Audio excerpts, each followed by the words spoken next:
thank you all for joining us. And we're looking forward to an exciting dive. And we're just getting the bottom into view, so this is great. We'll get set up here and be ready to explore Gosnold Seamount. This is the first ever dive that we are aware of to Gosnold Seamount, so you'll be discovering it along with us.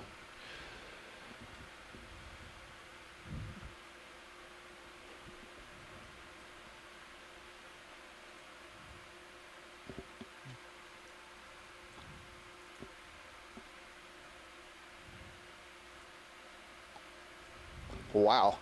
I think who in the pool said coral? we had a little bit of a guessing game going on here as we were coming down as to what we would see on the surface first when we came down, and we had the options were a hard bottom or a sediment field. And one person guessed the hard bottom, one person guessed a mix of sediment and hard bottom, which I don't think really applies here. And there's a little bit of sediment, but I don't think it counts as a mix. Yeah, we're not awarding Jason anything now. It's a bit of a cop out. Wow. But this is really interesting. Boy, lots of stuff going on here. I see many corals. I see some sponges overgrowing those corals, and maybe zoanthids overgrowing the corals. There's an interesting one there that has a pink tip, but it's white and yellow below, and so all kinds of stuff to explore right here as soon as we land. Various sponges, and so once the vehicles settle out, we'll start our exploration. Basically, we're just hitting the bottom now. We want to make sure that the just keep me updated, cable has settled underneath the ship. Up and ahead, keep in center. And that we're in a good position. All right, video, let's go here real quick. I'm not going to be able to settle because I have to get out ahead, but okay, so we'll just get a quick view because we have to actually move upslope to get in a better position with respect to the other vessel. But this that's my problem. Is probably a corallium, which is a precious Octa Coral, but being overgrown by a lot of other stuff. I suspect that yellowish tint that we see is actually a zoanthid that's overgrown most of this. Zoanthid is that's all we got video, unfortunately. A colonial anemone. And all that sort of pink stuff that we saw was the arms of brittle stars. The next coral that you're seeing in line there has that sort of yellowish green color to it. That's a sponge that seems to be overgrowing that coral. So we see a lot of these yellow colonies, but many of them are being overgrown by something else. And many of them have lots of brittle stars associated with them. It's also interesting, Susan, they look like they're oriented in a line here on a slightly raised feature. This is a little ridge. Yeah, I've been looking at some of the lava flows around us. Not as distinct of a lobate pattern as I saw yesterday. There's definitely a little bit more sediment. Everything looks a little bit more broken up. Since you asked that question, I think you've drifted about 15 meters of lava closer. So I'm pushing out for hard. some changes as we move up slope here. I'm also seeing some bamboo corals and some black corals, and so there's already a good diversity to start the dive. Some of these very large fans definitely have a lot of pink associated with them. It'll be interesting when we settle down to see if these are the pink and the white corallium, which we were seeing a lot of yesterday all over the Atlantis 2 slope that we were rising up, but that was much deeper. When we landed yesterday, we were about 600 meters or so deeper than we are today. If we are moving at 0.2 or 0.3, you could do a couple zooms. A really good density here. You can see most of the fans are oriented in the same direction, and that's typical. They tend to orient themselves with respect to the dominant current that's flowing over the area so that they're perpendicular to that current. Keep you updated. And in that way, they have better access to the food that's moving through the current. So there's a fish. Peter Oster, who's joining us, had made a note in the chat room that there doesn't seem to be much fish here where we just settled. There doesn't seem to be any fish, but I did see one just quickly dart through the view of the camera.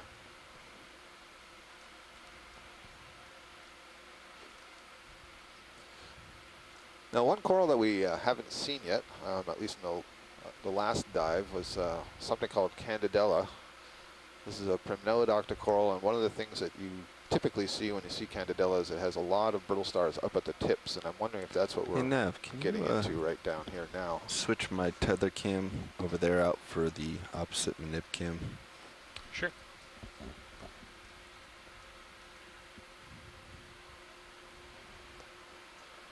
There's also a whole jumble of broken skeletons littered across the bottom here. Bamboo coral skeletons. There's a large Actinornis anemone. So what have we got going on here? I don't think I do. This looks to be a corallium. So this is a pretty large skeleton of a sea fan, corallium. It's a member of the precious corals. Carl, so there's a sea spider on please? there as well as all kinds of other stuff. Numbers that, So the pink 9. tint that you see, especially down in that lower right-hand corner, that's the original coral itself. So the pink color are the polyps, the live tissue of the coral. All the other colors that you see on here are something else that is overgrowing that coral. Got it. So the yellowish brown that you see in the center, that's a colonial zoanthid. It's essentially parasitic, and it's overgrowing the skeleton. It's unclear whether that has killed off parts of the tissue. Partial, again, the pink part Whatever is you want, the actual part of the skeleton. Or if it's grown on after the coral tissue itself has died.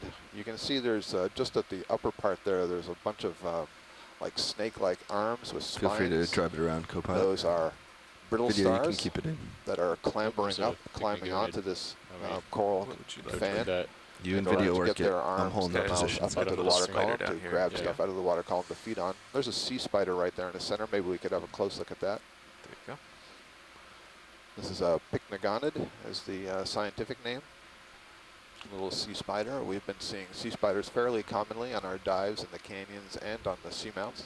These are predators of cnidarian polyps. The coral here, you see all these little rings of tentacles. Each one of those is on a small column. That's called a polyp. If you need to, just reach over and grab it on my joystick. Sea anemones, these corals are all made of this polyp structure.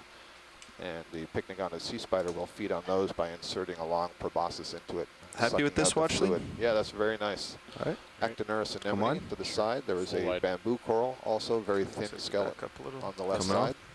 And you can see a lot of skeletons kind of deposited here. So I think most of these big white fans that we're seeing will be the corallium, genus corallium, possibly the species niobe. So we're going to make just a quick stop here, video, and look at this, I imagine, healthier one. Yeah, so this colony doesn't seem to be quite as overgrown. You can see up at the tips it has many brittle stars, again, associated with the tips. They've climbed all the way up that coral and are getting on the very top side. Go full. We're getting a really good zoom in, so you can see all the individual polyps that make up this colony. All those individual polyps are connected to one another, share a common stomach, but in the center of each of those ring of 8 tentacles is a single mouth. So they're all capable of grabbing small crustaceans out of the water column, perhaps other organic particles, and ingesting them and digesting them. Associates at the top. Very often there's also small worms that are associated with these colonies, but I haven't been seeing those so much on these corallium. But there you get a nice view of the brittle stars with very spiny arms. You see those arms can be really folded up, almost tied in knots, so they're very flexible. Bringing you back right. They articulate with one another. I mean, the arms are formed of a series of what are called oscles, and those articulate to make it really bendable. Make the arms really bendable, far more bendable than you would see in, for example, most common sea stars.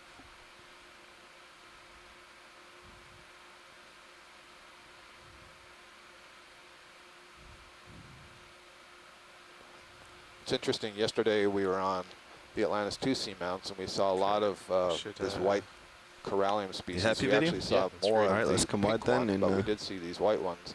But yesterday we saw very rarely any of these brittle stars climbing up on the colonies. So there's an interesting question there of why we didn't see the brittle stars. No problem. We were deeper, but there's no question keep pushing me out. Brittle stars can live deeper. So there's an interesting bit of biology and ecology to examine there.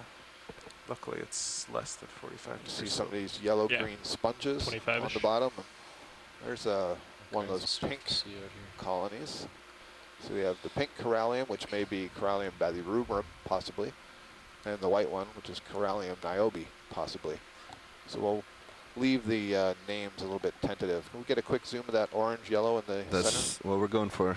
Video, just got to make it quick, unfortunately. And that's a bamboo coral. That is the genus Okeanos, and it has a crinoid sea star, feather star, excuse me, 2 feather stars sitting on its branches, one on either side. Trying to slow us down. Sure. There you go. Go full zoom if you want it. That's great. You can see the polyps there. Most of the polyps seem to have their tentacles retracted. Sorry. So this is not basically in a feeding position right now. Polyps are closed up. And we'll get good looks at a bamboo coral later on. There's a worm in that one. Is that worth another look? I'm not sure where you see the worm Bottom right center? now. Oh, yeah. Can we take tilt? Yeah. Is it? Video, let's come out. That's not the tip of the arm of the crinoid? I don't think Let's so. have a look. I don't think it was. There's also lots of... that was a little scale worm or polychaete in the middle there. Okay. Yeah, you so can go a little lasers. polynode polychaete. This is, that's the formal name for Video, a let's scale worm. go There's in many, here. many species of scale worms You didn't in make it the very far on ocean. your jump ahead. Very I know. common in the I got deep sea. distracted. I'll keep an eye on that slant range and sonar, Carl. Oh, Yeah, you I got think you can video. see it's just behind the arm, right? Is that, we're looking in the center there?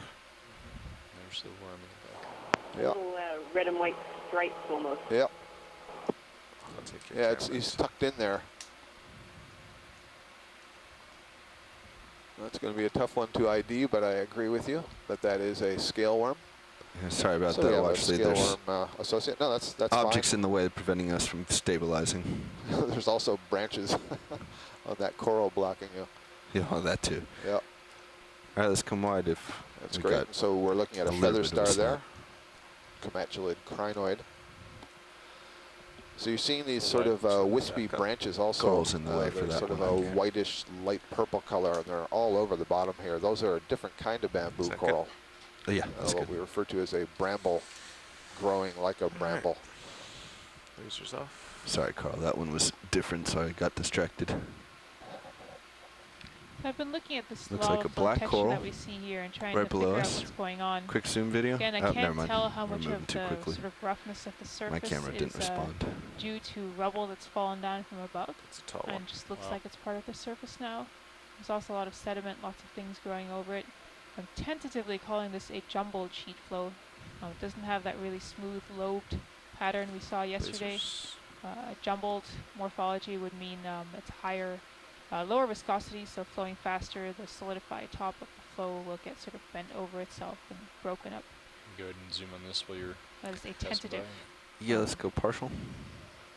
term right So what we're zooming in on here is this whip. You can see that it is somewhat coiled up. This is another bamboo coral, very common deep sea whip that we see on the seamounts. Goes by the genus Okay, name let's go in a of little more. Lepidisis. Lepid translates as scale, and most of the bamboo corals use the name Isis somewhere in their name. The family name for the bamboo corals is Isididae. So Lepidisis, zoom, if you please. were to look at the original species that was described in this genus, the polyps would have scale-like structures embedded in their tissue, which is how it got that name. So here's a really nice view. You can really clearly see that each of the polyps has 8 tentacles. They kind of look like little feathers because they have side branches. Those side branches are called pinnules, and the pink dots that you're seeing are where the mouth is. So you can see all of the different polyps have their own tentacles and mouth, but they're all connected to one another. They all arose from a single egg. They all arose from a single larva, which has continued to bud off new individuals. Those larvae secrete the skeleton, and right there you can see a black spot that we passed. That's referred to as a node. And then you see it's hard to tell, but there is a skeleton inside there, and it's white, and now you see another black node.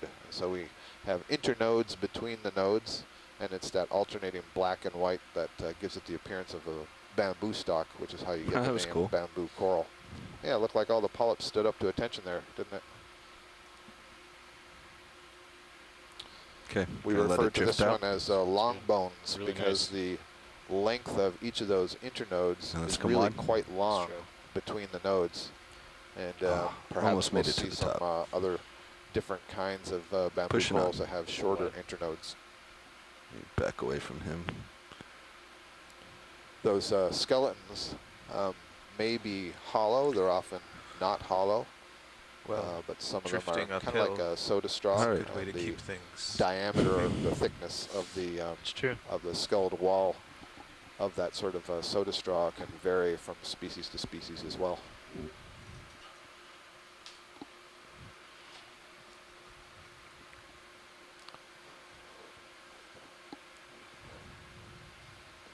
pilot, when you're in a good position, I'd like to settle down and get a look at all this sort of brambly, whitish. Sure, I think stuff. this is going to be a good position great. right here, actually. And I think this might also be a Corallimorpharian polyp. Oh no, this is a sponge. This is kind of an interesting sponge. I forget the name of the shallow version of this. Maybe Rian might be able to help me with this. It's common, I think, in the Gulf of Maine. I want you to rotate your my top string. Yes, Polymastia. Thank you. That was Rian Waller from the University of Maine reminded me. So I don't know that this is the genus Polymastia, but there is a sponge in the Gulf of Maine that has this sort of growth morphology. It looks like a little, sort of a tin cushion of sorts. I am corrected. That was Peter Oster who called that the name, and Rian Waller doing the typing. So that is a sponge. Sponges take on all kinds of morphologies. Sometimes they're a little bit tricky, can fool you into thinking full wide? There's something else. This one wide. almost looks like an urchin or an anemone from a distance. Yeah, look him. Yeah. Look at him next to your. I see him. All right, port skid. Carl, you're on my camera and my lights. Maybe you can rotate those back into the vehicle. Give us some light. Ready for zoom? Yeah, and you should be getting more light here momentarily. You're saying upper? Yeah, just rotate. No, just rotate them in to the vehicle. Oh, just the up down, you mean? Just the up down. Sponges are pretty primitive among the animal kingdom. They're actually considered what is referred to as parazoa, which means next to animals. That's the translation of parazoa. And one of the reasons they're considered primitive is that they don't have any true tissues. So sponges don't have muscle. They don't have nerves. They don't have any organ systems. So there's no stomach or digestive tract or anything like that. What they do have is a series of canals. You can imagine pipes, if you will, that pass through this skeleton. And in the interior, there are cells that have flagella, little whip-like structures that arise from the cell. They beat and they generate a current that sucks water in through the small openings. The cells themselves pull small food, organic particles out of the water and phagocytize them, which means they can take them inside the cell. Try to take you right. And then pass the rest of the water out through larger openings after they've removed the food particles. This is a gorgeous view. There you go. Give you a little bit of contrast. Holding there.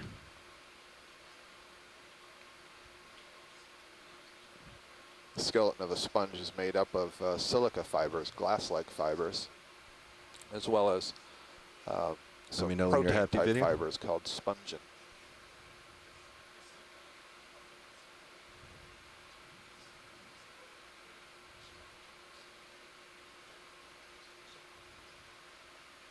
All right.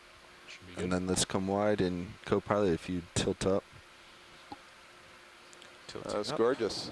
So we're going to have a look at some of the bamboo corals here that are on the rocks. Let's have you hop ahead again. So you can see all that sort of mass of can we do any of these things while we're here? That are come up some. Sticking up from the rock. Yeah, keep coming up. This is a different kind of bamboo coral. This is the third kind that we've seen already in our few minutes here. And you may need to push the lights out just a hair. So video in, please. So I was saying before that we described this as a bramble. You can see it's just like a tumble of branches growing in a kind of haphazard way. But if we can look around this thing, we may see that there are nodes and internodes on the skeleton. Yeah, you can see that branch that's sticking up and going off screen to the right has some dark nodes and some light internodes. And you can see the sort of typical polyps. You notice that the tissue on this one is even more transparent than the last one we saw. It's almost like a slight film over the skeleton itself, but the polyps there look good pink. The pink that you're seeing is actually the throat or the pharynx that's extending down from the mouth and entering into the gut. And again, the guts of these different polyps are all connected. So that's a really nice view of bamboo Watch lead. Pilot, is this the one you were looking for? That is the one I was looking for, yeah. It's all over the bottom here. It's really, really abundant. That is just a gorgeous image against the very dark black of the water. no light down here, no sunlight penetrates this deep. We're at 2,115 How are we doing, meters. Carl? Time I to go? neglected to say that our temperature at this depth is 3.75 degrees Celsius. So we can. Great. The next watch has offered us another half-hour bottom time. One thing I'm not seeing right They're here offering, are we'll take any it. associates clambering over these Did one of you want to try to colonies. get in? Or? And one of the things we often see actually are sea stars feeding on these bramble colonies, but I don't see any in this tangle.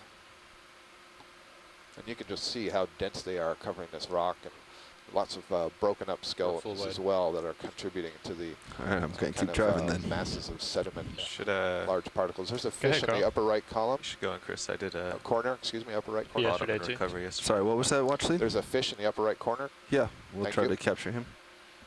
Let me get this fish, guys, and then we'll switch it out. No, we'll leave Bobby in. He didn't do any bottom yesterday. It's fine. Standing by, pilot. It's all you, Bobby. Yeah.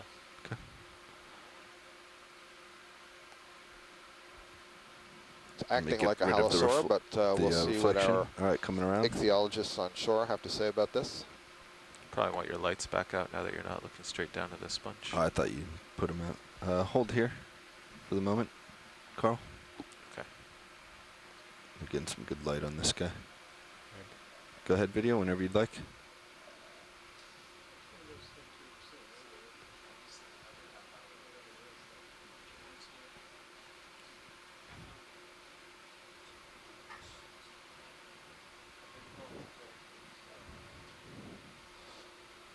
So indeed, this Full is a zoom video? halosaur. Halosaur is a fairly common group of fishes that we see out here in the deep waters. That's just exquisite imagery. Nice focus. There are different species of halosaur. Trying to come around and get his head, but I think he's turning with me. Trying for profile. There we go. Very beautiful, interesting behavior, swimming head up in the water column. Peter, if you Very have nice video. anything to add about this fish, feel free to get on the conference line and tell us a little bit about it. Gonna have to let him swim out pretty soon. No problem. Whenever you're ready. Okay, just let him go. Yeah, hi, good morning, Scott. Nice. Good morning, Peter. This looks like a different species All right, than for what, please?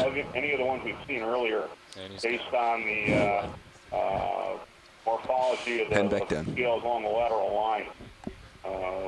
That was a And very my cool co-pilot's view. gonna adjust That was my a lights great here view for you and, in a little bit.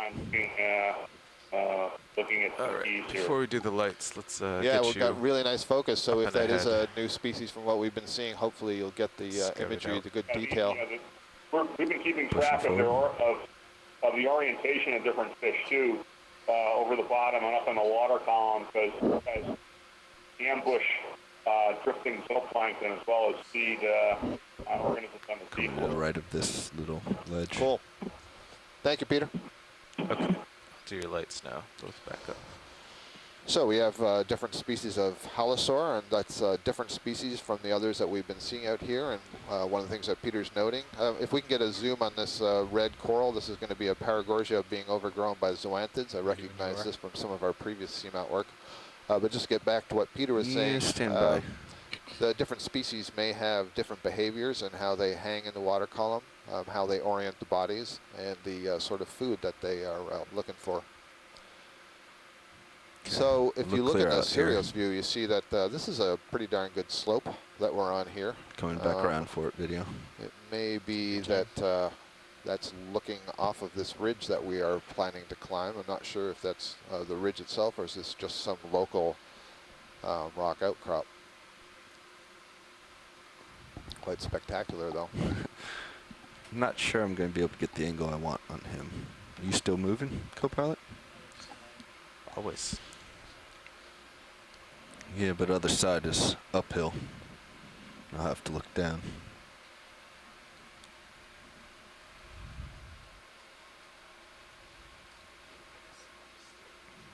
You could just lateral from where you are. Yeah, might give you a little bit more. We'll try from here, video. Okay. If Sirius continues to come in, I can get more square on it. I wouldn't be surprised if we see more of these, so don't worry too much. Well, it's in the path of forward motion. Okay, great. And if we zoom in on Sirius, are we So we're looking at several white coral colonies. I see some sponges here as well. Video. Let's start to go in. But right now we're going to have a zoom in on this red and yellow thing. The red is a Paragorgia, which is a bubblegum coral. It's a fairly big group. I think some 25 or so species known throughout the world. And I'll see if we can figure out what species is and give you a guess. But it is a bubblegum coral, and the coral itself is red. And you can see that there's a lot of yellow on there. And earlier we were talking about parasitic zoanthids. So this is an example where we see this zoanthid overgrowing this Paragorgia. And we see this very, very commonly. So I bet we'll see a lot more of this yellow zoanthid colonial anemone overgrowing this Paragorgia. Another thing we see is there's at least 2 fighting that tether brittle stars, coming back left, in the branches of that Paragorgia. The brittle stars themselves are red. They almost blend in with the Paragorgia. Not sure why they're red. I'm not sure if that has to do with the diet.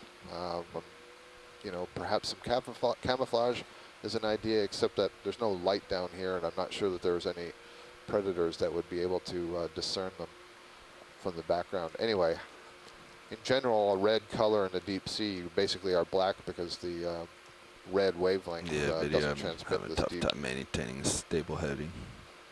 No problem. The white is a corallium. Oh, cup coral down the bottom there as well. If you could have a quick look at that, that would be great.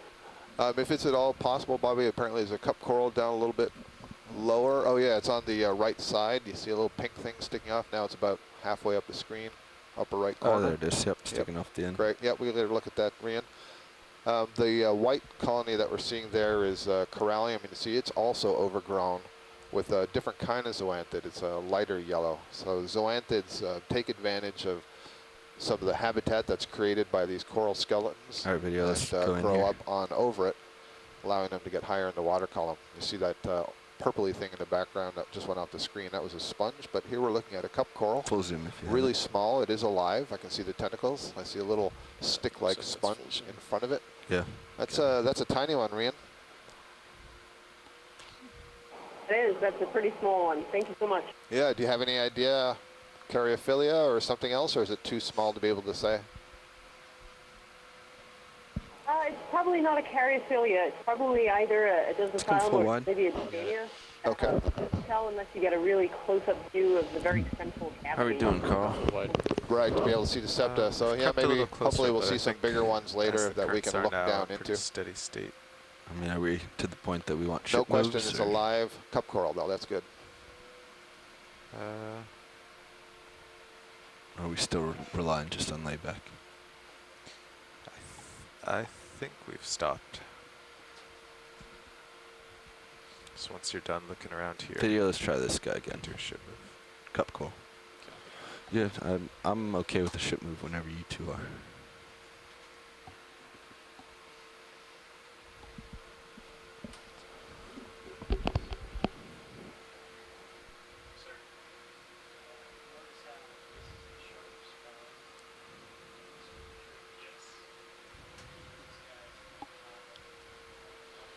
See if we can try to get a better view of this cup coral, but he's really tucked away in a tough spot there.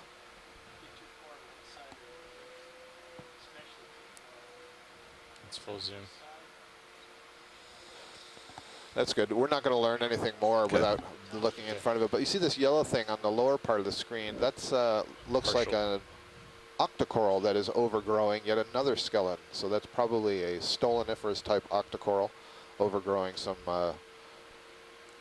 former, I'm not sure what it was, but something that grew a skeleton. It might have been another corallium. I would just do so some we have, short moves, at like least in this view right here, 3 different kinds of organisms that overgrow skeletons, and so are using the corals themselves as a habitat. So a really good indication that I wasn't these calculating corals distance. serve as habitat, 3-dimensional structure for other organisms to climb up and grow on. 250 meters. Let's come wide. Lots of sponge. You see this sort of I just was not able to foliaceous maintain the material, wait for kind of pilot. this bluish white color right there. That's bouncing all around. glass sponge.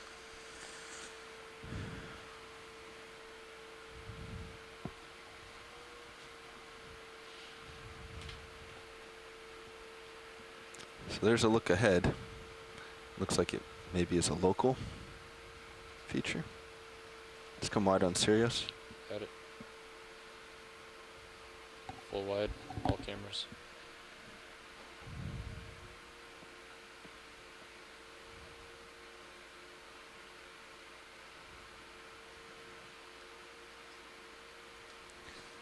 Yeah, I'm showing... Hard to say if it continues. My sonar shows the local high at about 220, I think. Coming left side of it. One of the things we're trying to determine here is if this is basically an isolated piece of topographic relief that's sticking out of the slope. Don't go too far left. And don't go certainly down you saw that if you were looking at a Sirius view, there was a pretty steep wall on the starboard side. Edge on this side. Sort of crabbing over towards the port side, and it looks like it in the Sirius view drops off on that side as well. The sharp side so it's not too surprising that we see lots of these different suspension feeders growing up on this. Shall we start moving? Large outcrop. A suspension feeder is an animal that is getting its food from out of the water column. 225 would be good. And so those animals would do best in areas where the current is accelerated enough that it is continually bringing food in towards these organisms that have to pull their food out of the water. Bridge nav. Ship move, please. Essentially, you don't want to be in water that's moving too slowly because it won't bring enough food. You don't want to be in water that's moving too quickly because it may not allow you to grow up into the water column without being good broken copy, in thank some you. way.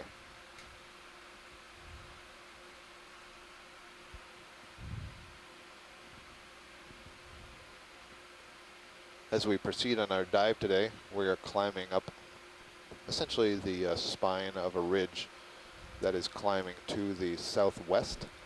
So we are on the north side of Gosnold Seamount on a ridge, climbing up the ridge towards the plateau of this seamount, and so we're climbing the ridge to the southwest.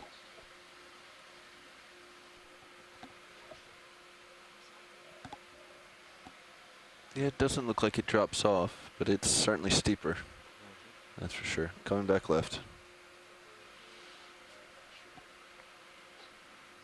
Come back up a hill of this.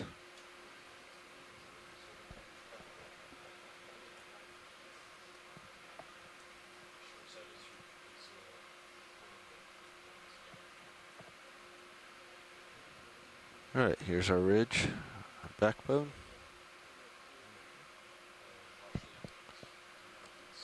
Happy with this position, Carl? Yeah, I think on the ridge, or if there's something interesting, dropping just below it, but knowing where it is. I'll stay right here then. The yellow-green globule-shaped things you're seeing are also glass sponges. As I said, sponges come in just an incredible diversity of shapes and sizes. They also have a number of different colors. There's a lot of interest. There's actually a purple one down there too, sort of purple-pink. There's a lot of interest in the natural products that are produced by sponges, some of the pigments. What's going on in this bamboo coral? This is just a bamboo coral with all the, most of the polyps are retracted, which usually suggests something's bothering it. I don't see anything actually climbing on it. But you can see that jumble of skeletons back there. I think there's a bunch of hydrozoan polyps also growing in the background. There's a squat lobster, or that white Galatheid crab. What you're looking at there with those really tiny little thin branches, that's a different kind of cnidarian. That's a hydrozoan. Sure. And it also has polyps with tentacles around the mouth, but you can see they're much, much smaller and skinnier. That's the squat lobster. Galatheid crab is one of the common names. And there was something, come a little partial. Oh, shrimp. Yeah, a little shrimp. Okay. Walking on top of a dead sponge skeleton. All that sort of brown and beige color you see is glass sponge where the tissue has died or the cells have died. Yeah, let's come on. And you're just seeing the remaining skeleton. So I was saying that full wide natural products chemists are very interested in looking at different kinds of sponges and testing the chemicals to see if they have any biochemical properties such as anti-medicinal properties. Not anti-medicinal properties, excuse me, medicinal properties such as anti-cancer drugs or antibacterial agents and so on.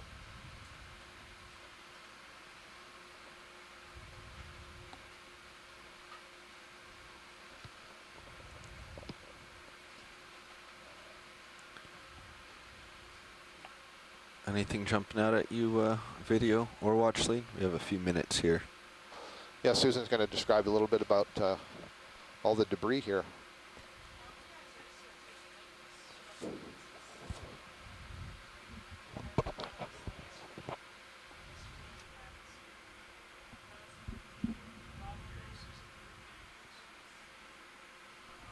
Sorry, I was not on OKX. I'll start that again. So I was just taking a look at the surface we're traveling over today. It's very different from what we saw yesterday. There we were on what was a relatively clean Just go partial here. Lava flow surface. There's a little bit of sediment, a slight dusting, but today there's quite a bit of sediment in the spots between the lava. Just lots of biological debris, lots of material sort of piled up everywhere.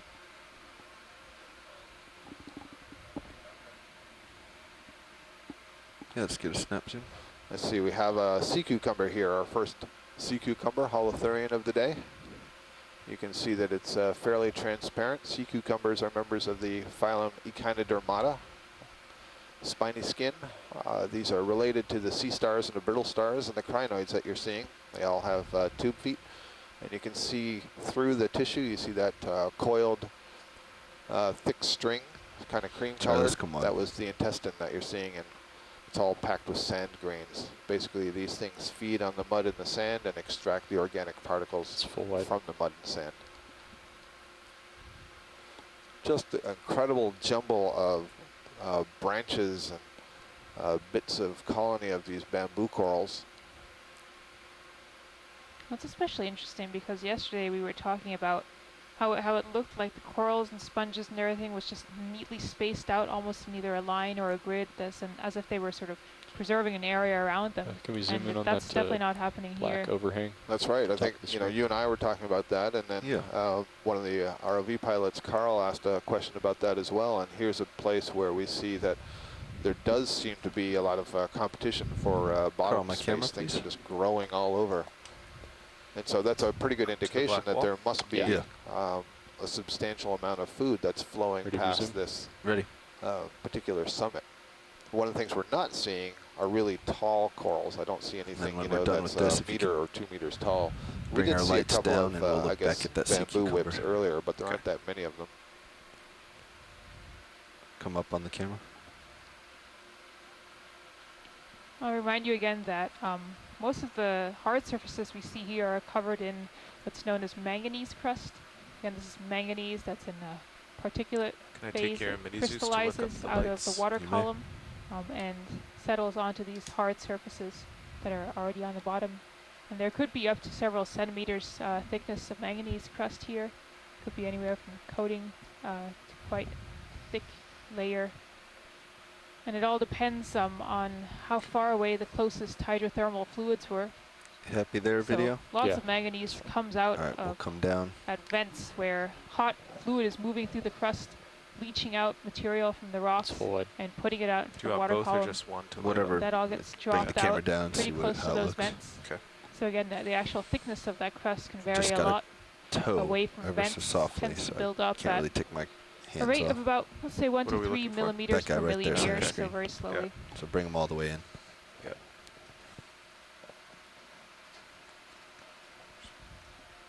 And I was just looking back at our dive yesterday, so that's all the way. We finished our dive at a depth of about 2,435 I think meters. all the way actually points it back in towards the vehicle. There's 103 meters. No. So I'm not sure how much we're seeing here is a depth control, or the fact that we're actually fairly close to the summit, and at the summit right here is an interesting channel feature that could be funneling things down this ridge. It's possible everything's being funneled into the channel that is then being carried down onto the ridge by currents. You can see a mini that's something up near the flat summit that we're hoping to get to today to see what's going on in that area of the seamount. And another close-up view of this holothurian. You see, it's really sort of gelatinous type species, and it's being carried up a bit, I think, by the currents. Not sure if this has any ability to sort of flap around and swim. It's really kind of flat like a pancake. More. Give her all she's got. Bumping up a bit. But really interesting that you can see some of the internal organs in these sea cucumbers. Never get tired of seeing that. There you go. We can see pretty much what I had for breakfast.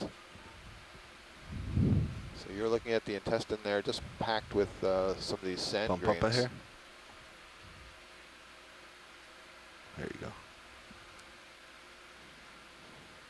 You can see there's some short podia that are extending from the backside there. These are modified tube feet. Very nice video. Not sure what the function of these is in these particular species. You can see along the lower edge, though, you can see more typical tube feet that you would see, for example, in the grooves of a sea star arm. And it could use those to help move over the bottom. This thing would probably also have what are called pedal waves, so it would use contraction of muscle to sort of glide over the surface. Help frame. Very nice. And you're starting to see the polyps of the bamboo coral, the bramble type bamboo coral, off to the left there. And on the right, all around the sea cucumber, you see all this debris, broken up skeletons. So clearly, you know, there is enough current that these skeletons can break over time. Tissue can die, and they just get piled up in these nooks and crannies and contribute to the overall sediments of the seamount. Okay, put your camera no problem. back up. There you go. A couple of other types of these white glass sponges. These ones look much more like, I don't know, describe them as foliaceous, I guess. How are we looking, co-pilot? Do you want to add a flat plates? Go here. These Video. Could add another 20. Okay. Just gorgeous. And then you see that sort of red purple one next to it. I presume that these are different species. These often also have sponges, that is, have a lot of associates with them. It looks like there's a little shrimp. Okay. More zoom. Posing on the top I see of we're one to of the them. end of that, right? Okay, could we add 20 more meters to 225? Not too much else. I don't see any brittle stars in here. I don't see any amphipods or anything like that. Good copy, thank you. This sponge is relatively free of associates. Nothing tucked down there in the interstices. So cool. Yeah, it's beautiful, isn't it? It is. Mesmerizing. Did you copy that, pilots? Another 20? Yep. And there's a little benthic shrimp. Not sure of the type of shrimp there. So, watch lead pilot. Yes. These sponges, are they hard or soft? These ones are kind of hard. So they have a skeleton that's made basically of glass fibers. So I think, oh, there's one amphipod crawling over the surface, that sort of pink-like crustacean that you see. I think if you were to have a manipulator and tried to grab this particular sponge, you would see it kind of crumble, be a little bit hard. So it's an interesting mix between a little bit flexible and a little bit crunchy. Okay. Maybe like a thin wafer that you would eat. There might be a little polychaete there too on the sponge. And that thing in the middle looks like it used to be a small brittle star. I'm not so sure that it's alive anymore. Okay, let's come on. Starting to. Not all sponges have that same consistency. There's quite a lot of variation. Full wide. But most of the glass sponges are more rigid than soft. Roger that. Thanks, Watchley. My pleasure. Looking at them on camera, they just seem so soft. Yep. Just wanted to relay a piece of information shared by Jason Shader, one of our geologists on shore. He reports that the maximum thickness of manganese crusts observed on the New England seamounts is about 12.5 centimeters. It's fairly thick, but again, this seamount has never been explored, so we don't know how thick the crusts might be here. Our depth is 2,101 meters, so 2.1 kilometers down here on Gosnold Seamount, on the northern side of this seamount. I guess we haven't also noted yet today that we're just on the edge of the Gulf Stream, which is this major western boundary current that moves up from the Gulf of Mexico and then carries across the North Atlantic towards Europe. And it carries a great deal of warm water to the North Atlantic and does affect the temperature and does affect the climate. But one of the ways that affects us certainly today is that it is a very rapid moving current. You can think of it as a rapidly moving river in the ocean. And so the ship itself is on the surface dealing with some of these currents. They're moving at more than 1.5 knots. below us, and so the ship has to struggle a little bit. Maybe struggle is not the right word, but the ship is working to make sure that it can maintain its position with respect to that current.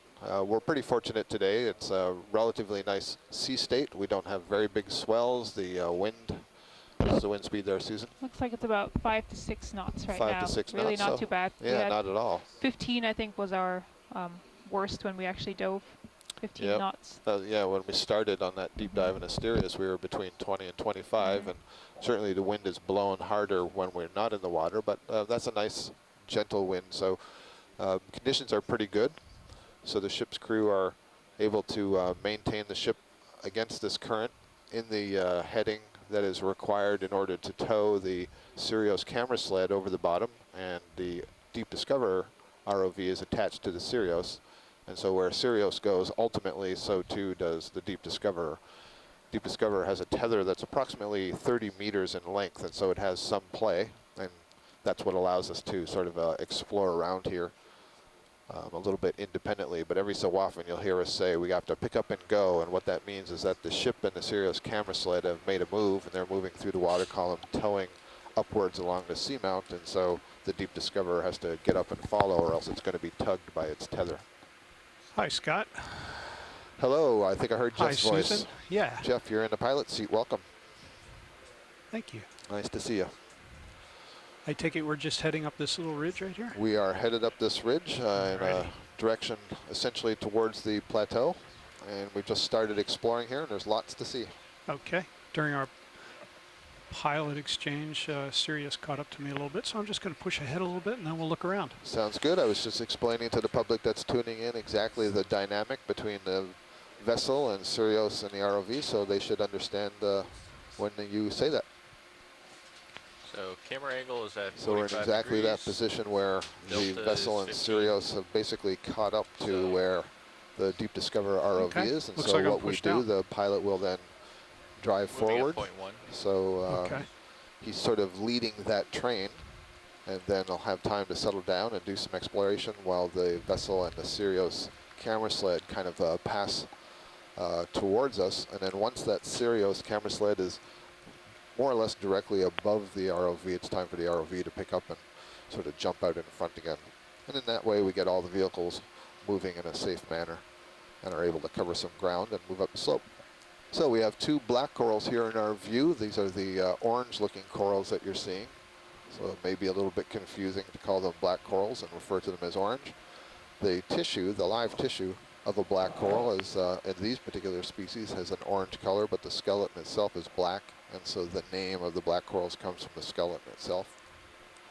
Do you want to take a closer look at these? Bridge nav. Would love to, thank you. Alrighty. We have not yet done so today.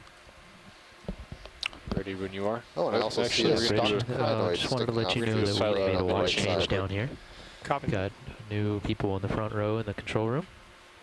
This is your friendly navigator calling in to make sure that we're holding station well. It's a pretty tall stock crinoid, actually. And there's yet another bamboo coral, excuse me, black coral, I'm sorry.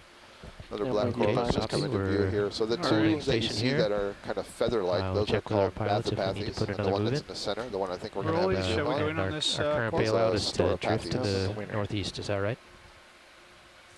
See, this is kind of shaped a little bit like a catcher's mitt Great. or a radar Thank you, dish, Emily. and we're looking at it on the side instead of the plan view, and so the currents would be Pilot's running ship is across all this stop. colony, probably moving We've from completed our last the move. port side, the left Thank you, side Todd. to the right side of the screen. You notice that, or I'm not sure if you noticed, but I can tell you that all the polyps are on one side of the face of this colony. So they're all on the right side, right face. Closing. The quote's backside would have no polyps. So the current would pass through the branches and create little eddies and vortices that would bring the food a little bit closer to the polyp tentacles. The tentacles could then grab things and stuff them into the mouth. Black corals belong to the Anything else you want to look at? Anthozoan group Oh, just- Hexacoralia. Hexacoralia are so defined because they have tentacles in multiples of 6. And Get the whole bamboo corals fast. are one of the only Maybe. hexacorals to actually have just 6 tentacles with each polyp. If you look at sea anemones and corals, stony corals for example, you almost never see just 6 tentacles. They always have many more than that. But black corals do. These are these Storopathes are in a family that's kind of interesting because the polyps themselves are kind of stretched out. So sometimes it's a little bit hard to see the tentacles arranged in a ring. Instead, they look like they're arranged in a linear series. And there's brittle. No, I think that was an asteroid sea star there on the.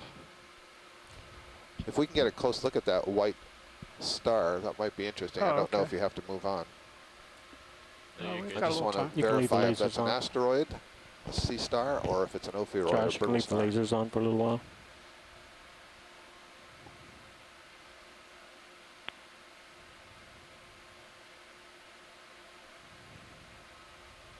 And that is a brittle star. It's a pretty one. I don't think I've seen this one before.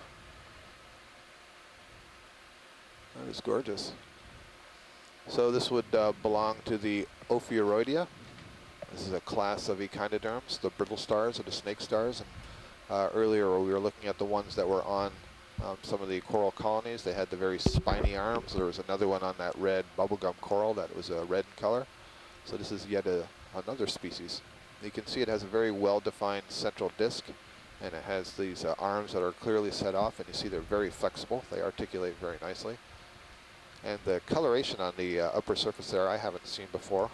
I'm glancing in the event log, and I don't see anybody giving me any sort of identification or acknowledgement that they've seen it before, but we'll get some good views of that. Now you get to see the way it's moving. That's great. So this is a beautiful ophiuroids, or these brittle stars you see use their snake-like legs to lift that disc up above the bottom, pull themselves up. There he goes. Step forward, sit down, and then move the arms again. So the arms, all echinoderms have ossicles in their skin. This is why they're called spiny skin, echinoderm. And the ossicles articulate much like the vertebra in our back, and that's how it's able to move those arms so sinuously, like snakes. Whereas when you see a sea star, they do not move their arms like that. Instead, they are moving by using the tube feet to sort of glide over the surface. Great view. Thanks, Jeff. That was terrific. How do they find their food, Scott? Ah, the mysteries of life. How do they find their food was the question. If only we knew. Did you guys already get that stalk? Watch lead, nav? Did not.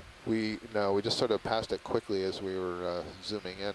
So Jeff, you know, on a small scale, they will have sensory. Some of those tube feet, certainly at the end, are sensory. They can basically taste, if you will. Okay. But on the larger scale, presumably they can detect some various compounds that are in the water column, basically chemicals, essentially what we would be doing if we were using our nose like a scent. So that's probably what's going on over a somewhat longer distance. Start off on the base and we'll work up it. So here we have a crinoid, a stalked crinoid, and crinoids are another kind of echinoderm in the class Crinoidea, so related to the ophiuroid that we were just looking at, the holothurian that we saw earlier, and the sea stars. But this crinoid has a stalk, so it's fastened to the rock by this long stalk. It's called a sea lily. But growing up on this stalk looks like there's a whole lot of hydrozoans. These are small polyps, and I'm not certain if those are colonial or if those are just a whole lot of individuals that are growing together. But they are basically overgrowing the stalk of this crinoid. And now you can see the crinoid arms. Oh, beautiful. You can see the tube feet on this one.